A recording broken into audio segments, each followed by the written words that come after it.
Hello everyone, welcome to another episode of podcast Aunty, and I'm your host Aparna. Today we are exploring a fascinating topic, children's mental health. And joining me for this insightful discussion is a distinguished guest from Perth, Australia, who is a psychologist and she specializes in kids' well-being.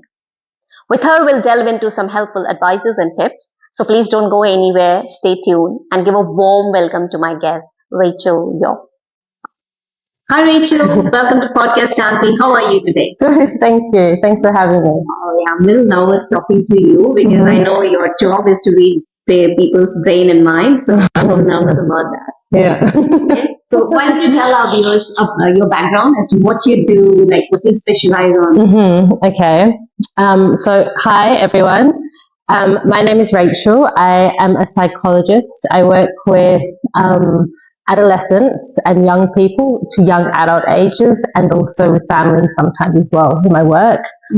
I've been working as a psychologist for about 5 years, and before that, I was in case management, working with asylum seekers and refugees and other vulnerable people or population groups like homelessness, people who are homeless, long-term unemployed, people with chronic health conditions, and youth at risk, so people who are disengaged from school. I studied psychology straight from school. I did my master's in organizational psychology, which led me to be registered, but I was quite young. I was like early 20s at the time. So I went into human resources and talent management and learning development, and I spent my first part of my career in oil and gas, the oil and gas industry. That's quite impressive. Like you've gone through many changes, even Yeah. in terms of. But I think one thing that always stayed with you is giving back to community, right? Like charity. Yeah. So that's Yeah. pretty impressive. And originally, like my studies were very focused kind of on mental health, and I think when I was at uni, I kind of thought I was a bit too young to be working in that area straight away. So I went and shifted my like studies to more of an organizational corporate side. Yeah. Pretty interesting. Yeah. Thank you for that.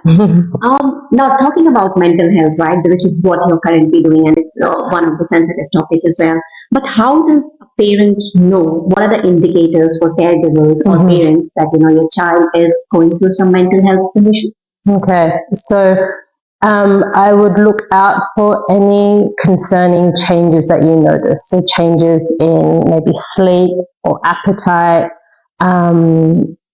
loss of interest in things that they used to enjoy. Maybe if they're not contacting their friends or they're pulling back from their friendships. I guess as a parent, knowing your child, you would know what they usually like and picking up when something's just off and is changing and is indicating that over time. So I think you'd be monitoring those changes to see if things kind of go back to normal by themselves, or if it continues to kind of occur and maybe get worse. And then you would probably try and approach the situation, see what's going on, and potentially get outside help and support as well. Yeah. And I mean, of course, I don't know much about this topic because, of course, growing up, I was raised in India, and this topic was not something. There's not a lot of awareness. Now it's all coming up, and there was like a lot of stigma. If you say you're going to a psychologist or something, obviously you're considered as a crazy person, which is not the case. So I think now, what I know a little bit about is there is dyslexia, there is ADHD, and then there is a mental health condition. So how do you know, like, your child needs a psychologist, or whether he has a learning disability or something? Okay. So I think with all mental health disorders, you're looking for not necessarily just the behavior, but if that behavior is causing issues. So if a child or a teenager is at school, then you'd be looking at how they're functioning in that environment. The behavior itself is not a problem, but if it is causing issues, then that's when you look at it. Right. So like some people in general may be slightly more anxious than others, but they wouldn't necessarily have a problem with anxiety unless it's causing them a problem. If they learn how to manage it, or if they are able, to keep it keep it balanced so it doesn't impact them significantly, then they wouldn't be diagnosed with generalized anxiety disorder. Same. Yeah. So what are the things in general, are there any tips or advices from you, like what we can do to foster an environment where the kids feel protected? I don't know what are the reasons why this happens, right? Mental health condition can be triggered by many factors. So maybe we begin with that. What do you think those mental health conditions trigger points are? So I think today's world, right, it's so much more fast-paced. There's a lot of information available, and people can find out that information straight away. And the current generation of teenagers have grown up in that environment where previous generations didn't have that so much. So their world is a lot bigger and has been a lot bigger from the very beginning. And they get a lot of information coming all the time. And it's reasonable to assume that their brain has adapted to that. And so their brains would be maybe more activated or more prone to developing anxiety because of stress, because of everything that's going on around us, just like adults as well. And I think a lot of the problems that adults have, the challenges with mental health, teenagers also have the same thing, but maybe intensified because of their age, because they're pushing the boundaries and trying to figure out who they are, because of hormones, because they have to go to school and there might be an environment that they don't like and they're doing that day in, day out. So it's much more severe for, the similar symptom, but I think it's much more intensified for teenagers or kids. That's what you're saying. Yeah, I think the mental health challenges may be intensified because of the situation and because of the age group, and then also the environmental factors as well. Yeah.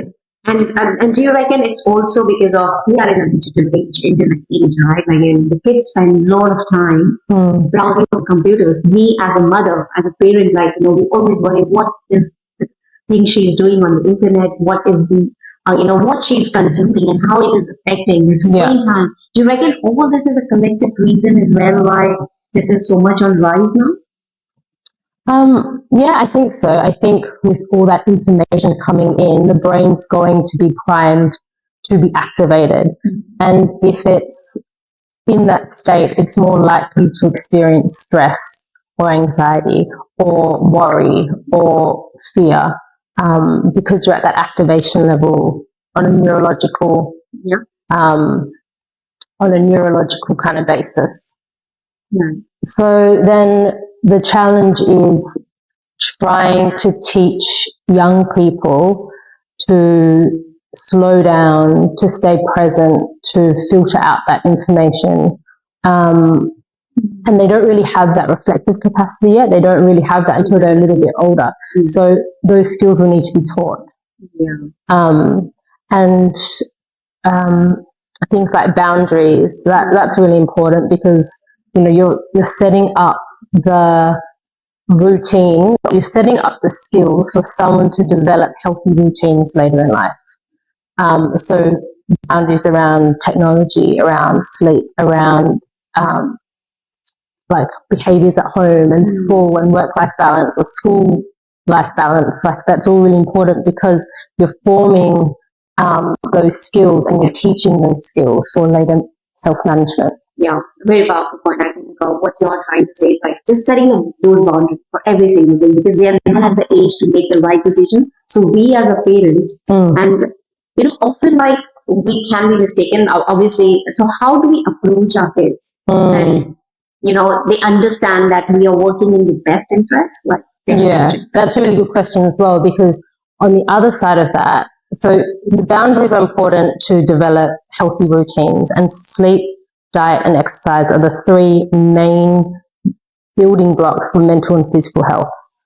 But on the other hand, you want to teach that child skills so that when they leave the family home, they can live a good life, fulfilled and balanced and rewarding life. So then they need other types of skills. And those skills may be to do with building and maintaining healthy relationships, being able to make wise decisions, critical thinking, being able to be independent and make choices around that. So boundaries can teach one thing, but in order to teach the other, you also need to create an environment where that young person is questioning and feels safe and able to talk about problems that are happening, and be able to have that kind of communication, I guess, those communication skills. So fostering an open environment where they feel like they're not being judged all the time, and I think the way we tell them also matters, right? Like instead of saying no, maybe the way we approach it a bit differently, perhaps. Yeah. So like instead of saying you need to go to bed at 10 p.m. because I said so, or because I'm the parent and that's the rules in the house, it's maybe saying you need to go to bed at 10 p.m. because if you don't, you'll be tired and cranky and you won't enjoy school tomorrow and it's going to be hard to wake up. So giving them that understanding of why a boundary is put in place so that they can develop that insight. Yes. That's really a great point. How we deliver the message, right? Otherwise, we'll just come across as one nagging parent who says no for everything, and eventually the kids will stop sharing details with you, and you just what else you reckon? I mean, you have I think covered discipline, exercise, and also a good routine. Yeah. But what about developing their resilience? Right? I mean, every person, every kid is different. Like that resilience would also help with them. Yeah, like if you think of resilience, it's kind of being able to bounce back when you face a challenge and continue forward. And I think a big part of resilience is kind of role modeling, I guess. So like for a parent, how they behave kind of imparts certain behaviors and teaches their children certain behaviors on how to also behave.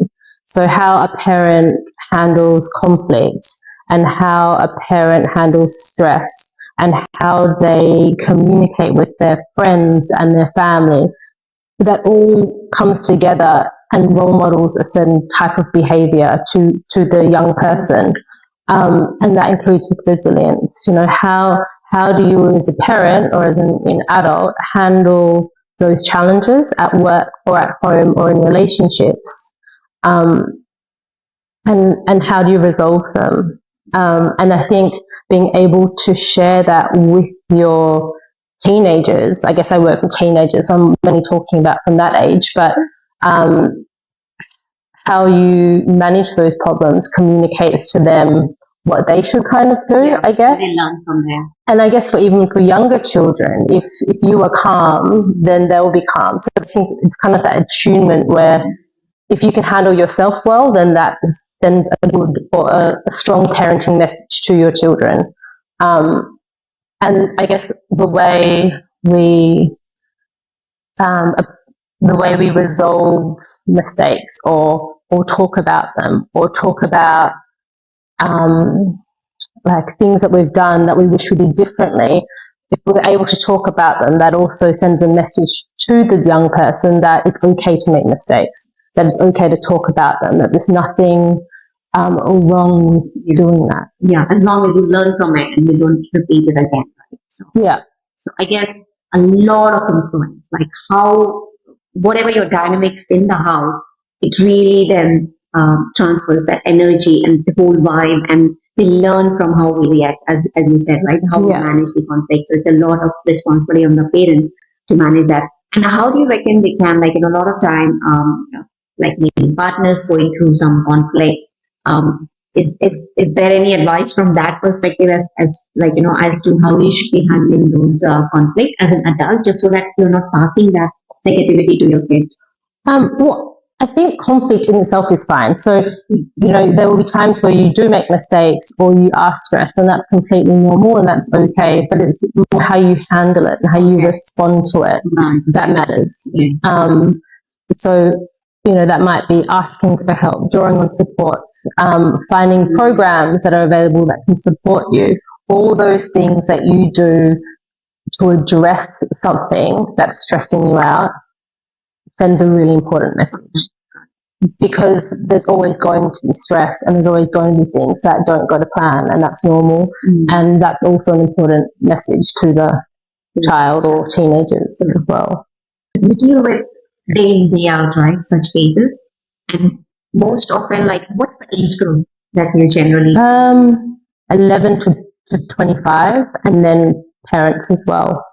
Yes. So quite big range. So it starts at 11. Do you have any few dot points for the parents, and then we'll go?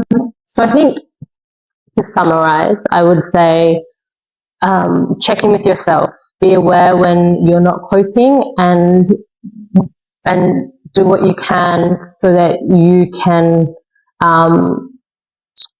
be better in yourself and manage what's happening for you as well. I think self-care is really important for parents, because if you're stressed and you're not coping, then that's going to translate in your behaviors. There's so many different organizations out there for mental health, for parenting support, for advice on like different mental health areas, but it's not just for the younger person, also for parents as well. There's a lot out there. So yeah, self-care and checking with yourself and being aware of how you are functioning and how that may be impacting others, and also providing a safe, open space to communicate that as well. Being able to communicate to your young person and hold that space, seeking to understand them rather than fixing or solving the problem. I think that's a big one, actually, I didn't mention.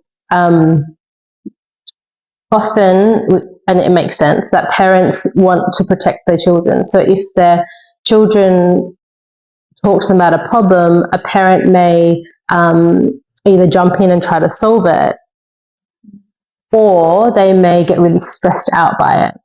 And if they jump in and try and solve it, they're not really allowing their child to develop the skills to solve it themselves, because problems and relationship problems and issues at school, that's a normal problem, and that person's going to face that when they grow up, and they're going to need to have those skills to manage that. Right.